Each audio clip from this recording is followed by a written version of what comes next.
இருக்கீங்க? நல்லா இருக்கீங்களா? நாங்க புது சமையல் வந்திருக்கோம். அது என்ன சமையல்னா கத்திரிக்காய் பொரியல். வாங்க இப்போது கத்திரிக்காய் பொரியல் செய்வதற்கான தேவையான பொருட்களை பார்ப்போம். முக்கியமா தேவையான இது கத்திரிக்காவை இந்த மாதிரி சிறிதளவு வெட்டிக்கணும். இப்பொழுது சோள மாவு, அரிசி மாவு, பாபாஸ் பெருமிளகாய் தூள், சீனி, பொரித்து வைத்த வெங்காயம், மெழுகு, பட்டர், சிறிதளவு உப்பு, பொரிப்பதற்கு தேவையான எண்ணெய். கத்திரிக்காயை சேர்த்துக்கணும்.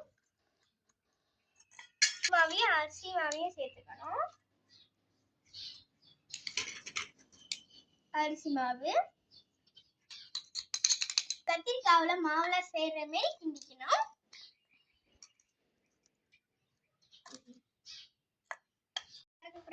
கிண்டிய நல்லா கிண்டியாச்சு. சட்டி சூடு ஏறிட்டு இப்ப சூடு ஏறிடுச்சு. இப்ப எண்ணெய் ஊற்றிக்கணும்.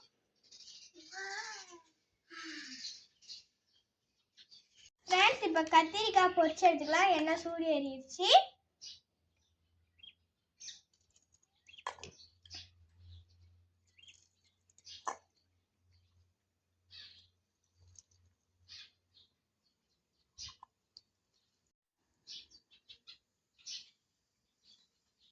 கத்திரிக்காய் நல்லா பொரிஞ்சிட்டு இருக்கு. கத்திரிக்காய் பொரிஞ்சிட்டு இருக்கு. உங்களுக்காக ஒரு பாட்டு பாடுறா? ஓகே.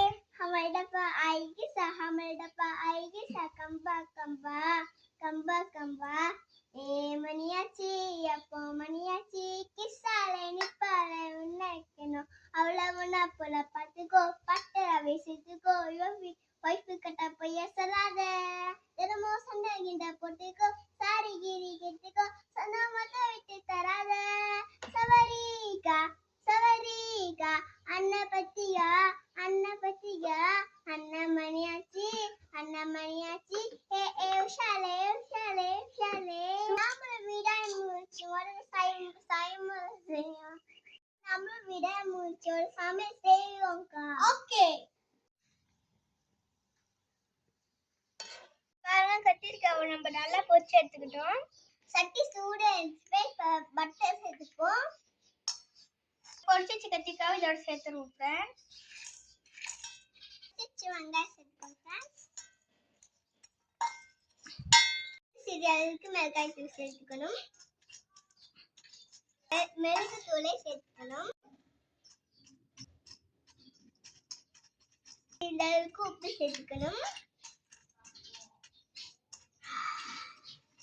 நம்ம சுவைக்கு சீனியை சேர்த்துக்க வேண்டும்.